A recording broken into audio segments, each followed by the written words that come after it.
된 경제 정책을 주도하는 장하성 정책실장, 김수현 사회수석, 홍장표 위원장 등의 경지를 대통령께 요청할 생각이 있습니다. 예, 기본적으로 대통령의 측근 보좌 인력에 대해서 그 거취를 총리가 말하는 건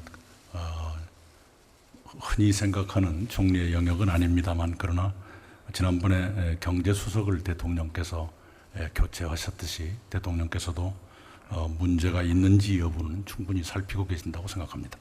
지금 이 시점에 대통령에게 우리나라 경제정책을 잘못 끌어가고 있는 당사자들을 경질 요구하지 않으면 총리 자격이 없다는 점을 분명히 말씀드립니다.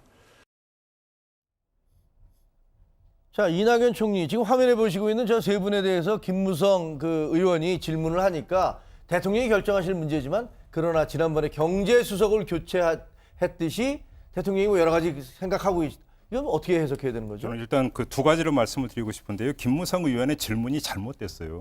왜 그러냐면 총리의 권한은 내각을 통할하는 데까지만 그 한계가 되어 있습니다. 근데 거론한 청와대 정책실장, 사회수석, 소득주도 성장위원장 모두 청와대 사람들이에요. 그렇죠. 내각 인사가 아닙니다. 근데 왜 총리가 할 게 아니다 이거죠. 총리에 대해서, 이거는 그 청와대 인사인데 왜 총리에 대해서 질문합니까? 그런 점에서 질문의 적격성이 미달되고요. 네. 그럼에도 불구하고 이낙연 총리가 답변을 충분히 살피고 계신다고 생각합니다라고 했던 게 오히려 더 이례적인 건데, 네. 저는 여기에 과도한 의미 부여를 할 이유가 없다고 생각합니다. 왜냐하면 장하성 정책실장을 비롯한 여러 사람들이 지금 이거는 패러다임을 바꾸고 있는 과정이니까 좀 고통스럽더라도 좀 참고 좀 기다려달라는 이야기를 이미 여러 번 했습니다. 네. 그 맥락에서 이해를 하면 되는 아주 지극히 원론적인 답변이에요. 왜냐하면 살피고 있죠. 왜냐하면 고통을 어떤 동반하면서 패러다임을 바꾸고 있는데 어느 시점에 가서 그걸 끊고 이게 지금 그럼 제대로 전환이 됐는지 안 됐는지 대통령이 판단해서 아니라고 한다면 다시 인사혁신할 수 있는 거죠. 그렇게 본다면 그건 지극히 원론적인 답변이라고 봐야 원론적인 되는 거고, 질문이다. 그러니까 여기에 과도한 의미 부여를 할 이유는 저는 전혀 없다고 생각합니다. 어떻게 보세요? 개인적으로는 지금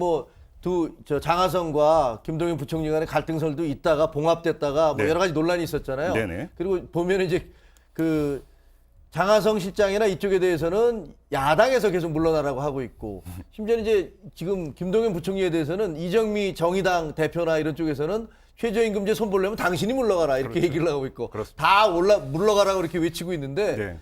연말까지 뭐 별일 없겠죠. 제가 볼 때는 이미 그 문재인 대통령이 그 이전의 경제 기조 고수를 그러니까 천명을 하지 않았습니까? 네. 그러니까 당분간 어떤 선택은 없습니다. 선택은 없고, 만에 어떤 어느 지점에서 끊으면서 평가가 되면서 인사요인이 발생을 한다면 제가 볼 때는 어느 한 사람을 취하고 어느 한 사람을 버리는 카드이기보다는 둘 같이 어떤 갈 가능성이 오히려 더 높다.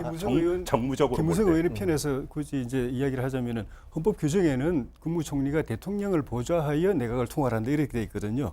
근데 대통령을 보좌하는 업무에 있어 가지고 그런 조언도 지원도 해야 되지 않느냐 그런 뜻인 것 같고, 만약에 그걸 이제 인사를 한다면은 결국 대통령 입장에서 소득주도 성장이라는 이 핵심 기조를 하나 빼는 결단을 해야 그게 가능하겠죠.